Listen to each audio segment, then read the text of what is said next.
Okay, in this lecture we're going to look at economic policy as it relates to the overall policy making process, and noting along the way the ways in which Congress does and doesn't have an important hand in making economic policy. Now, I will note at the very beginning that economic policy is routinely at the very top of the list of concerns for American voters. It's either number one or number two in nearly every election. The idea that the federal government should play an important role in promoting and managing prosperity, economic growth, low employment, keeping inflation low, promoting greater productivity. That is a shared view across the political spectrum.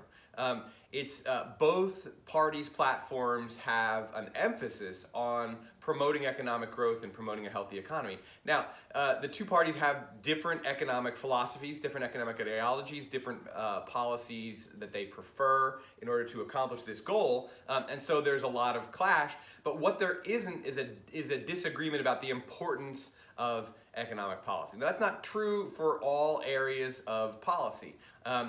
Is environmental policy important? It's important to Democrats. It's not important to Republicans. Is immigration important? It's actually, while both parties kind of play on it, it's really not a very important policy issue. It's a useful rhetorical issue. Education policy at the federal level, hardly important at all. Not to say that it's not has zero importance, but it's way down the list. We can go on and on through the different policy areas, and they all take a back seat to economics.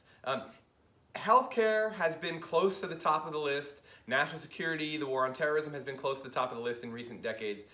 And those two things have jockeyed for first, second, and third position, but economic policy is always there, and it's almost always at the top. So for members of Congress, doing economic policy well is an extremely important part of sort of their idea of what it is they're supposed to be doing.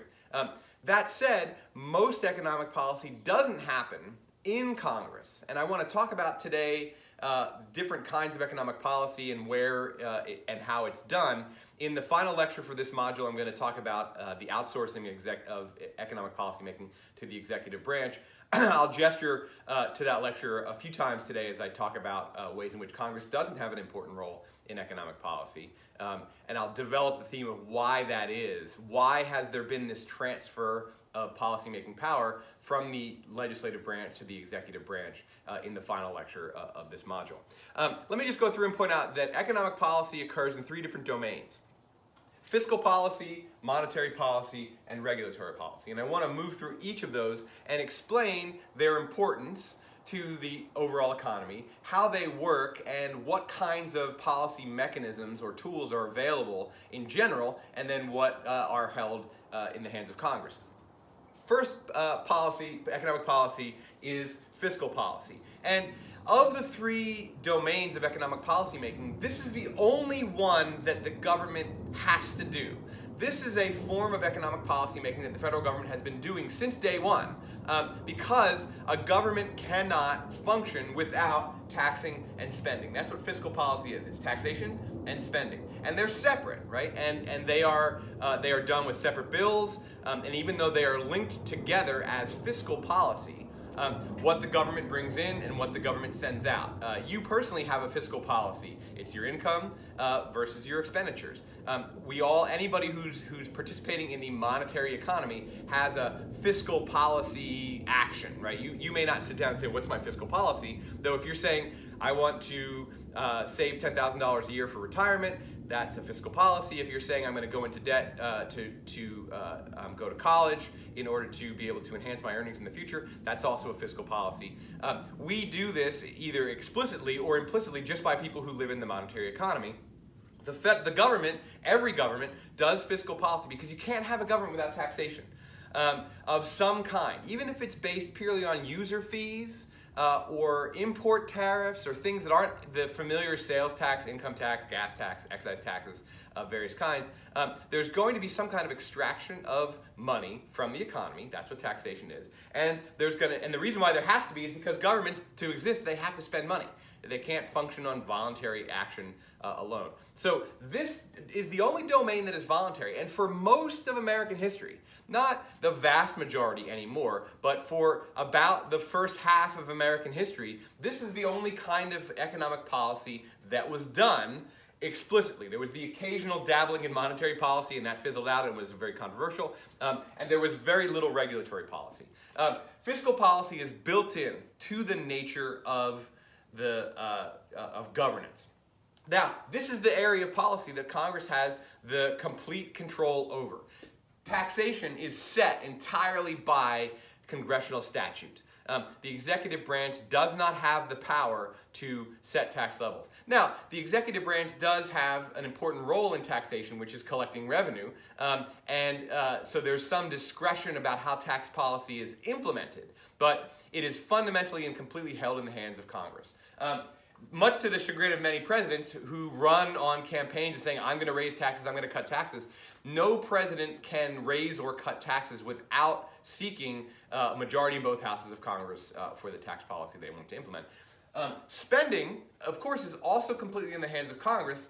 There are two kinds of spending, and I already talked about this, so I will only just note it and not go deeply into it. There's discretionary spending, which is the annual budget, and mandatory spending or entitlement spending.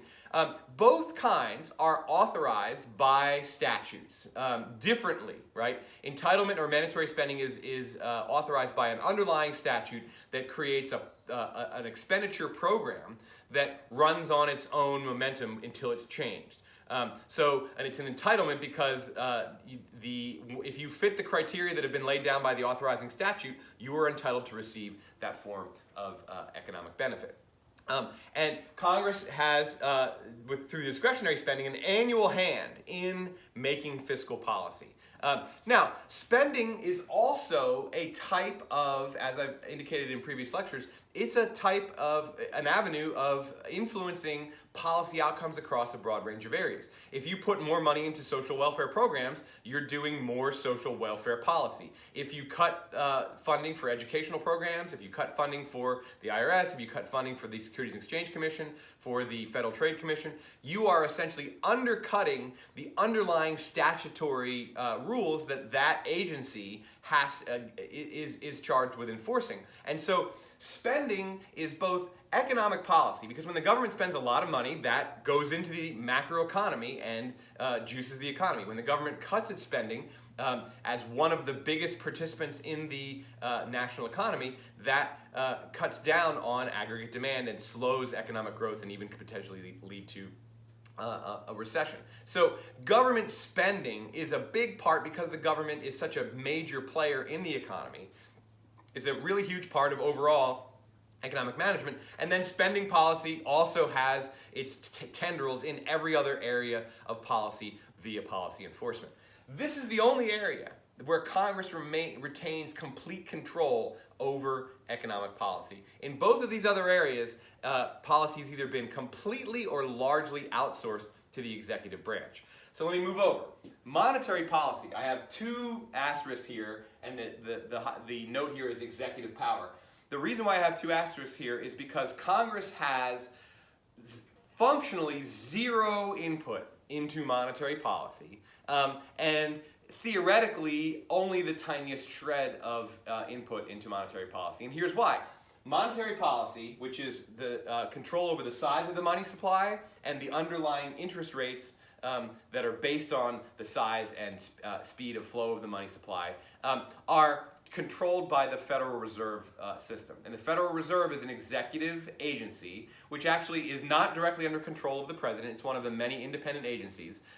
It was the first major executive agency created in the era that I'll talk about in the next lecture, where Congress began outsourcing policy-making power to the executive branch. The 1913 Federal Reserve Act, which created the Fed, transferred all of monetary policy making from Congress, and it was doing nothing with it. Part of the reason why it was transferred is because monetary policy, setting the money supply, setting interest rates, is something you have to do frequently in an ongoing way in response to macroeconomic conditions.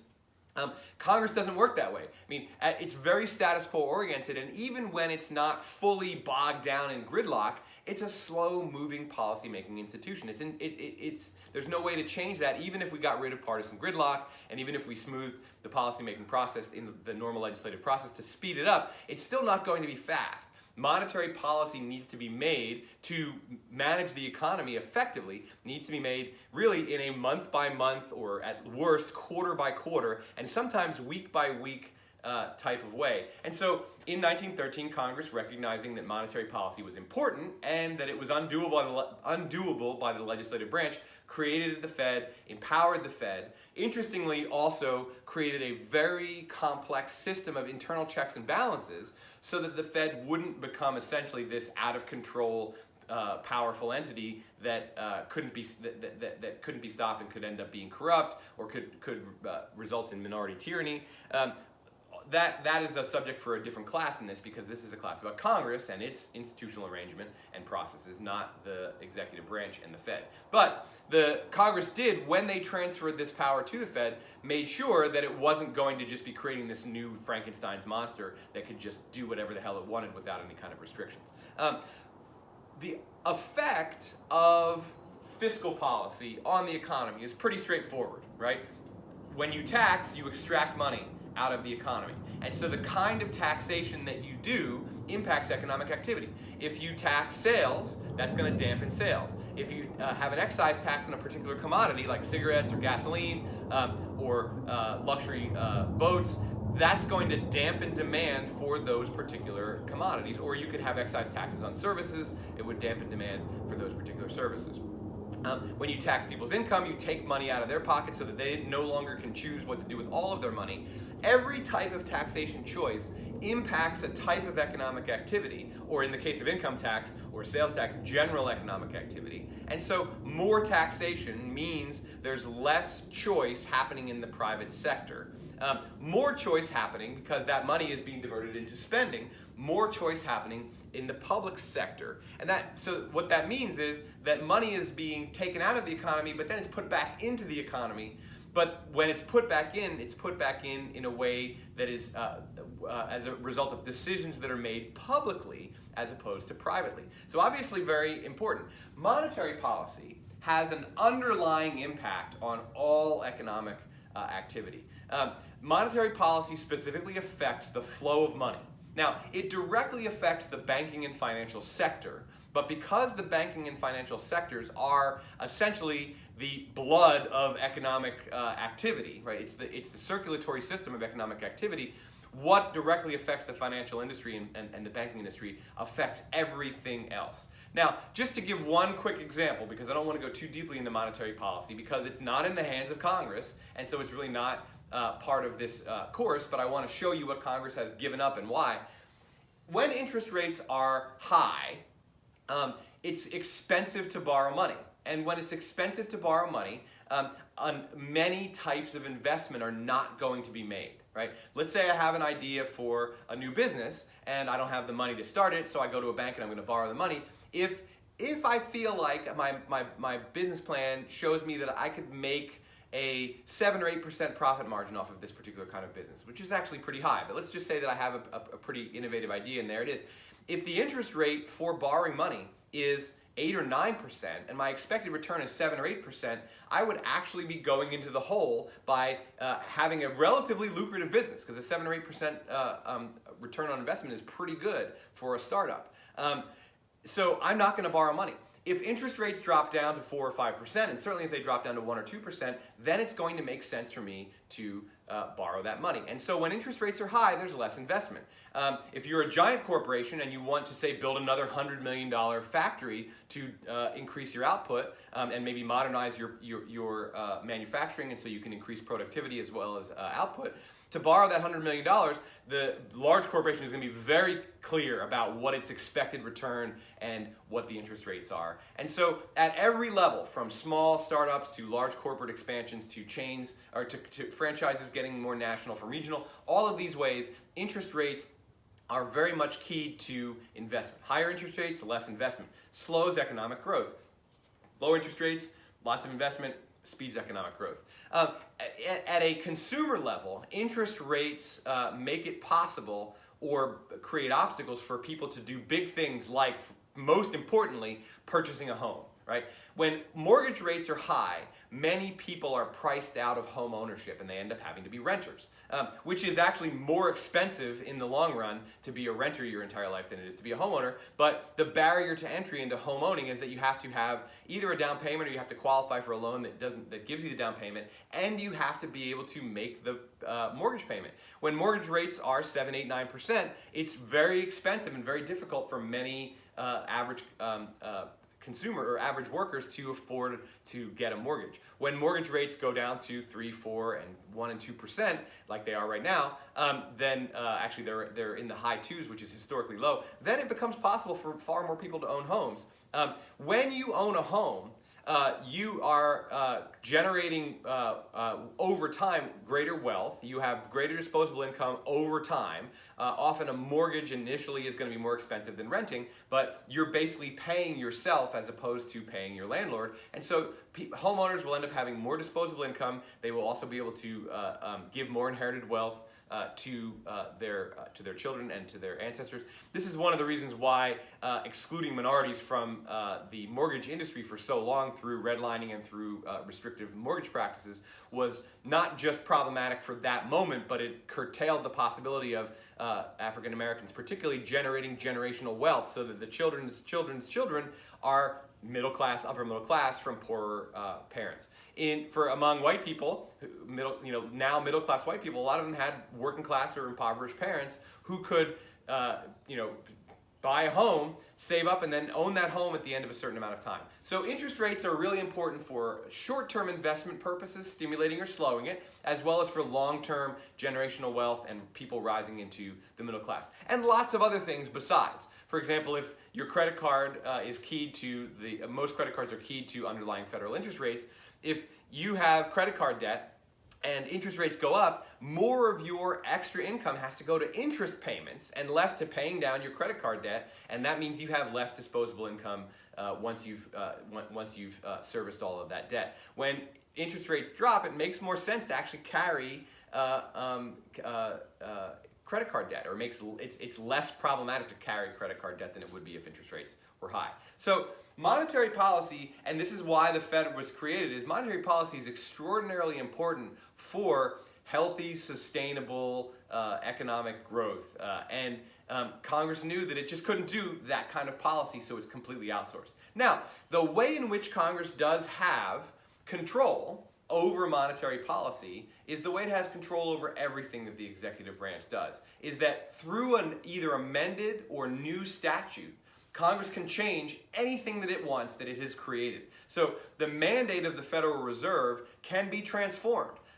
If members of Congress think that the Fed is keeping interest rates too low for years and years, and we've had historically low rates basically since 9/11, then Congress can actually pass an amendment to the Federal Reserve Act that puts a floor on interest rates and says you can't carry the federal funds rate below 2.5%.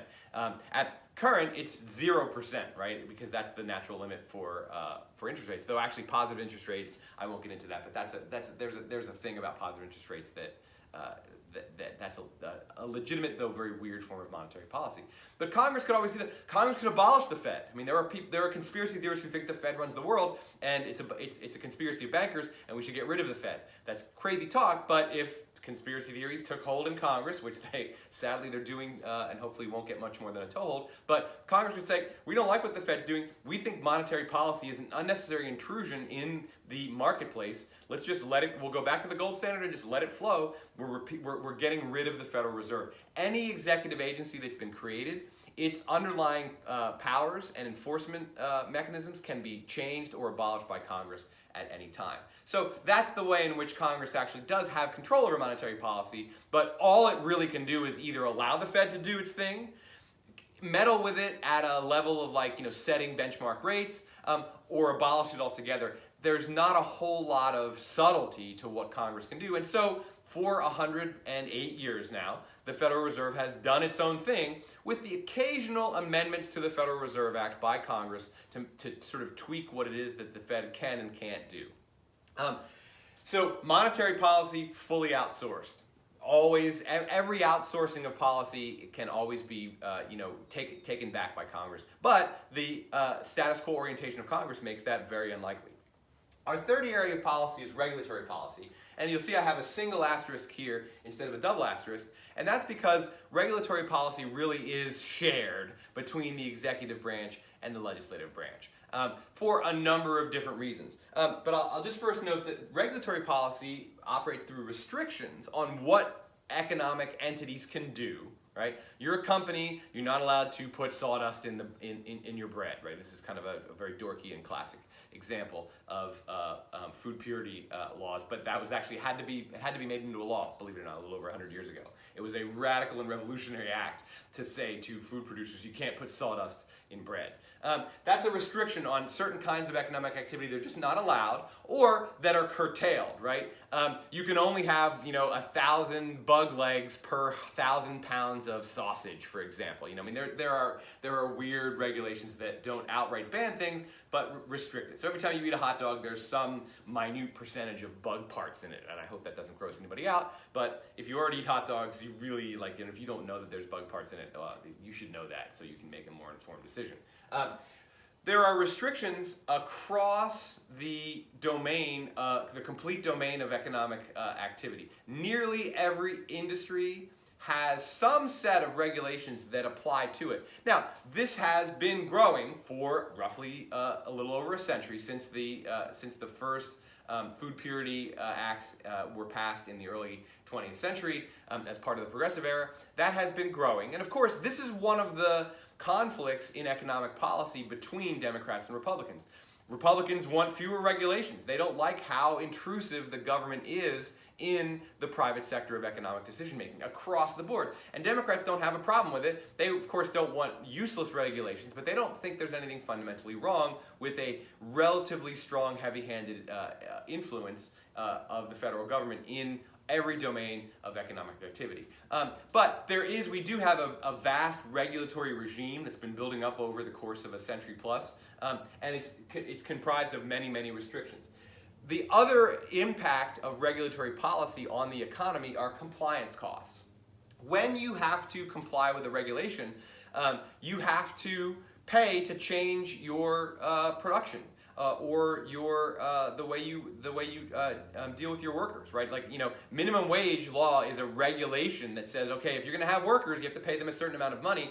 The compliance cost of following that regulation is that if you're not already meeting the minimum wage, you have to pay more money, and that cuts into your profits. Now, and you may or may not be able to pass that on to consumers. But restrictions prevent certain kinds of economic activity and often prevent certain kinds of innovation and production methods that might be more efficient.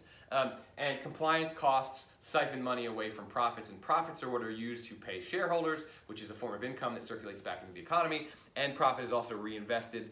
So much like interest rates, compliance costs, if they're high, can have a dampening impact on investment and innovation.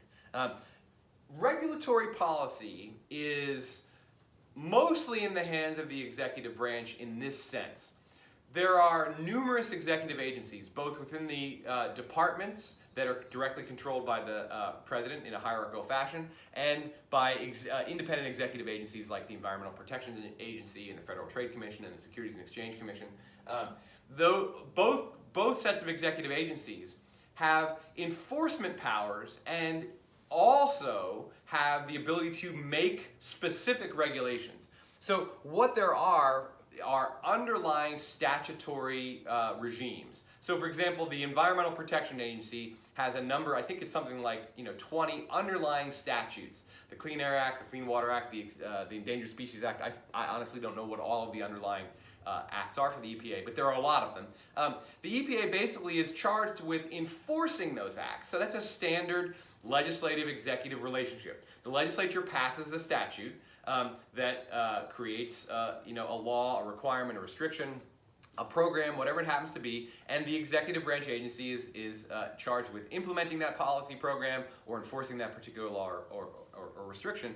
And at the same time that Congress created these underlying regulatory structures, these statutory structures, there was an acknowledgement that there was a more fine-tuned system of regulations that would be needed to enact those statutory restrictions. So the Clean Air Act set basic targets and then said to the EPA, though actually it was passed before the EPA existed, I forget what the authorizing agency was at the time, but said, okay, now you get to set manganese, lead, carbon monoxide levels. You get to set all kinds of levels of emissions into the air that will be considered to be the cutoff for what's clean and what's not clean.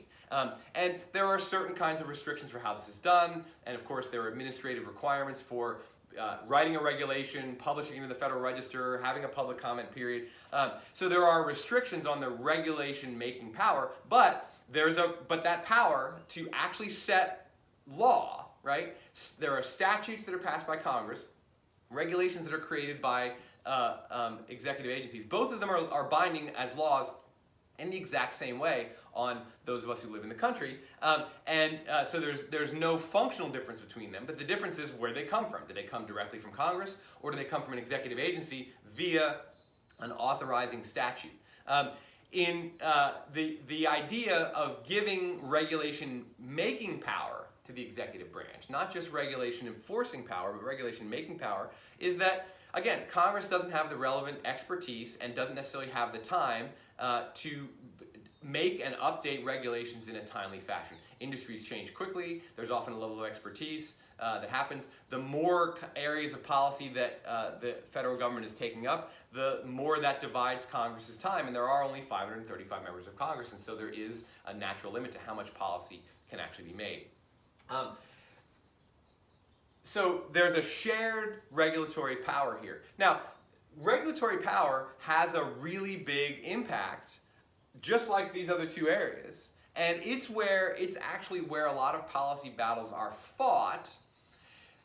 They're fought in Congress, but because Congress is a status quo-oriented institution, and because we have such a close partisan divide, it's very difficult for Congress to change the underlying regulatory structure so that what the executive branch is doing is transformed in any kind of big way. This is where it's really, really important to both parties to capture the presidency, because it's through the issuing of regulations, the issuing of executive orders, but primarily through the issuing of regulations and through the appointing of the people who are going to be doing the enforcement and regulatory process, that lots and lots of policy in lots of areas, but also in sort of broadly economic policy can be made. And this is one of the things, the difference between the Trump administration and the Biden administration is that there are numerous agencies that have policies that impact climate. Trump put people in there who were going to not put limitations on carbon monoxide emitting industries and activities, and Biden wants to put people in there who will. Trump didn't want to do anything to develop alternative energies. Biden wants to develop alternative energies and make them a more important part of our overall energy diet. And so it makes a big difference in regulatory policy.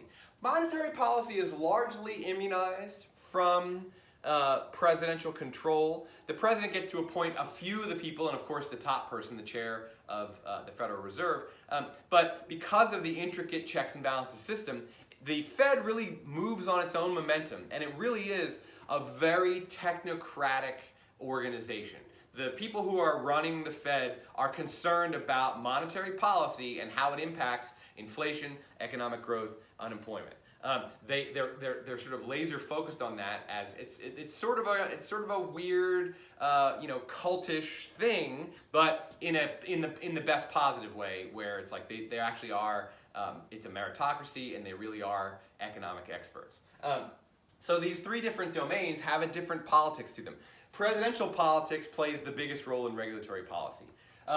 Essentially, technocratic considerations play the biggest role in monetary policy, and political considerations absolutely, and especially congressional political considerations play into fiscal policy. Who wins the presidency has the biggest impact here. Who wins Congress and controls the House of Congress wins here. Now, of course, if we have a divided government, if Congress is in the hands of Democrats and the presidency is in the hands of Republicans, Fiscal policy has to be worked out between both of them because of the president's veto power, as well as the president's role in setting the initial budget, as I talked about in Module 2. But largely, who wins congressional elections impacts how fiscal policy is done. This is on its own technocratically. This is based on who wins the presidency. Now, why do we have this distribution of economic policy-making power across the two branches, and in branches that are directly under the control of the president, or mostly, versus one that is largely immune from almost all politics? That's the subject of the final lecture of Module 3, so I'll leave it until that.